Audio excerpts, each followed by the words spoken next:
रत्नागिरी सिटीमध्ये काय सुधारणा होणं गरजेचं वाटतं मला? रस्ते आता आहेत ते चांगले व्हायला पाहिजे, नवीन उद्योग यायला पाहिजे. ओके. आणि हॉस्पिटल्स किंवा आरोग्याविषयी जी सुधारणा आहे ती जास्ती चांगली व्हायला पाहिजे असं वाटतं. सर्वसामान्यांसाठी ती आवश्यक आहे. महिलांना जे पैसे किंवा कुणालाही फुकट वाटले जातात त्याबद्दल तुमचं मत काय की दिले पाहिजेत अतिशय की? वाईट प्रथा आहे, अतिशय वाईट प्रथा आहे. जे आम्ही लोक टॅक्स भरतो त्याचे फायदे आम्हाला न मिळतात, त्या लोकांना मिळतात, हे एक तर झालंच.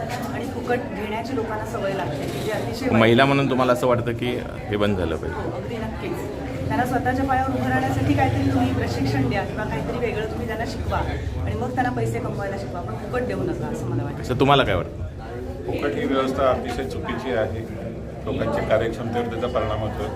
त्यामुळं फुकट कोणाला काही देऊ नये. रस्ते, आरोग्य आणि शिक्षणाबद्दल काय तुमचं बदल व्हायला पाहिजे? विकार आहे काही. ओके. हां. आणि आरोग्य शिक्षणाच्या बद्दल मला फारसं माहीत नाही, पण आरोग्याची सुविधा आपल्याकडे अतिशय